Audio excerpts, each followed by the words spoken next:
Я зараз распавяду тады вось гэтую історыю пра тое, што я ствараў калісьці, ініцыяваў, потым ствараў, кіраваў платформай, нацыянальнай платформай грамадзянскай супольнасці ў Беларусі ў рамках усходняга партнёрства.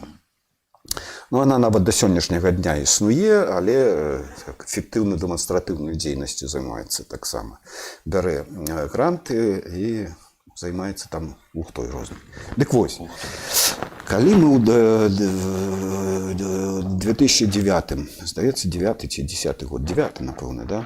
Вось ініцыявалі, стваралі гэтую нацыянальную платформу, я наўмысна, пакуль ею кіраваў, адмаўляўся ад любога фінансавання гэтай структуры. Бо фінансаванне, яно мэты, калі б бралі фінансаванне, то мэты нашай дзейнасці вызначалі бы тыя, хто дае грошы. Я кажу, мы павінны распрацаваць і прасоўваць сваю палітыку. І я распрацоўваў дарожныя мапы, там праграмы працы там і так далей. І пакуль не было фінансавання, мне ўсё ўдавалася рабіць. Як толькі нацыянальная платформа набыла пэўную рэпутацыю, да, яна паўстала як вось фактор, што еўрапейцы, еўразвязаўцы, там, еўрапарламент і так далей, яны не хацелі. У іх была іншая ідэя, як кіраваць працэсам грамадзянскай супольнасці. Да?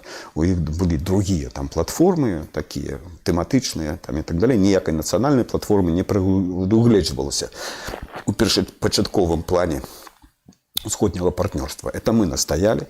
Мы першымі беларусы стварылі нацыянальную платформу, потым яе распаўсюдзілі на іншыя 6 краінаў усходняга партнёрства. Да? Ну і нацыянальныя платформы пачалі паказваць сваю эфектыўнасць і нейкія... І тут еўрапейцы кажуць, ну што ж, тады мы давайте будем фінансаваць гэта. І выдзелілі пэўны бюджэт. Але бюджэт трэба размяркоўваць. Камусьці трэба даручыць размеркаванне гэтага бюджэту. Ну і каб не было крыўдна там лідарам, да, размеркаванне бюджэту на нацыянальныя платформы 6 краінаў было даручана малдаўскай нацыянальнай платформы. Малдаўская нацыянальная платформа, я нічога не скажу, што там дрэнныя людзі і так далей, але ж яны некампетэнтныя ў справах. Так а чым даверылі? Ну, хтосьці павінен размяркоўваць грошы. Хтосьці павінен адказваць, а потым справаздачы пытацца. Я б даверыў тот, хто кампетэнтны. Ну, это вы попытаецеся тых самых еўрапейскіх чыноўнікаў, да? А вы там таксама павінны разумець. Это я не адабряю, да? Але там так это пабудавана. Каб не было карупцыі у чыноўнікаў еўразвязу, у іх пастаянная ратацыя тых чыноўнікаў. То бок кантракты заключаюцца, скажем, на 3 гады. Да? І вось чалавек атрымоўвае, там, ён піша заявку, CV, там, падае дакументы, да? Ну, яго там адбірае пэўная камісія, гледзячы на тое, як ён добра папрацаваў, напрыклад, у Анголе, ці там дзесьці ў Камбоджы. Да?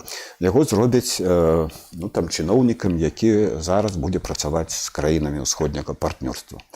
Ён першы год езжае ў тэму, знаёміцца. Першы год з гэтых 3. Да? Потым ён нешта пачынае рабіць, штосьці атрымоўваецца, штосьці не атрымоўваецца і так далей. Іще год на гэта сыходзіць і там дзесьці памылкі, дзесьці дасягненні і так далей. Прыходзіць 3 год, і ён пачынае думаць, ну а што ж я далей буду рабіць? Куды мне зноў там з кім кантракт заключаць? А, вось у Венесуэле там, ці у Лацінскай Амерыцы там ёсць месца. Да? Падамся туды. І ён весь 3 год працуе на тое, каб уладкавацца на новае месца. І вось гэтая кантрактная сістэма еўрапейская, да, не дае магчымасці людзям накапіць досвед і набыць кампетэнцыю, каб працаваць з тымі. Вось гэтая ратацыя, яна не дае людзям ну, скажем так, замацавацца на месцы і не стаць карупцыянерам, там кумаўство разводзіць на сваёй пасадзе, але ж яно таксама спрыяе таму, што яны ніколі не набываюць кампетэнцыі пэўнай, да, і кваліфікацыі на гэтых месцах. І вось гэта пастаянная ратацыя, ну... Давайте про Молдавию теперь выделили. Ну, выделили, не, молдаванам выделили, а яны раздаюць на астатнім краінам, тым ліку беларусам, как бы, да. І вось як толькі пайшлі грошы, Все. Ніякай працы. ну, я прапанаваў тады закрыць, распусціць гэту нацыянальную платформу, бо яна пачынае працаваць ужо на тыя мэты, якія там агульнаеўрапейскія, да, пазбаўляючыся на нас самастойнасці.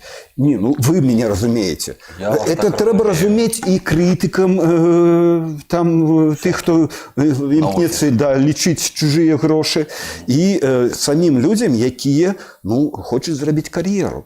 Там, у тым жа офісе, напрыклад, да, ці там у НАУ, ці дзесьці ў пераходным кабінеце, ну, дзе заўгодна, у КС, рэшце-рэшт, там, і так далей. Найперш, што вы павінны ў сябе выпрацаваць, гэта магчымасць адмаўляцца ад грошай. Адмаўляцца. Вам будуць даваць, а да? вы не берыце. А вы разумееце, што, ну, на падтрыманне штаноў вы будзеце мець, да, без клопату гэтыя грошы, але ж усё, што вы будзеце рабіць, да, гэта каб зрабіць добрую справаздачу на патрабаванне. Да? І вось гэтая крэдытна-донарская палітыка еўрапейская, яна вельмі дрэнная на сённяшні дзень, і трэба крытыкаваць і працаваць з гэтым. Да? Але ж, каб гэта зрабіць, ну, патрэбен страйк. Ну, конечно, люди, каб собрались и выказали свое «не». Ну, конечно, конечно. Где мы таких людей возьмем? Ну, я такі чалавек, напрыклад. Ну, я так само. Ну, вот у мяне быў выпадак, калі аднойчы я прыехаў яшчэ там у больш-менш вегетарыянскія часы, так скажем, да, з нацыянальнай платформы, да, 10 гадоў уже 15 таму, напэўна, это было у Польшчу на такую донарскую канферэнцыю. Донарскія канферэнцыі – это таксама такі зоапарк, каб вы ведалі. Да?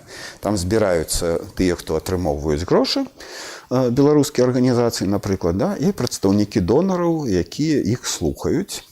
Да? А потым яны зачыняюцца і паміж сабой выпрацоўваюць там, да, без удзелу беларусаў. Я выказаў абурэнне гэтым, да? Вось, патрабаваў удзелу беларусаў, да, у прыняцці такіх рашэнняў.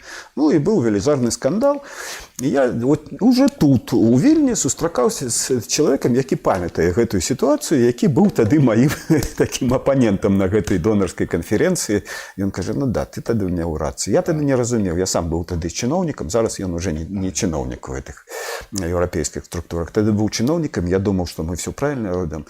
Высветлілася, не, мы неправільна рабілі. Але ж гэта, ведаеце, пасля. Ну, як і беларускія мужыкі разумныя пасля таго, як нешта адбылося, так і еўрапейцы, нічым не лепшыя. Уже недавно было зноў такое, донары собирались. Так і не заўсёды. Это практика працягваецца. Меня не позвали. Ну да, это упущение такое.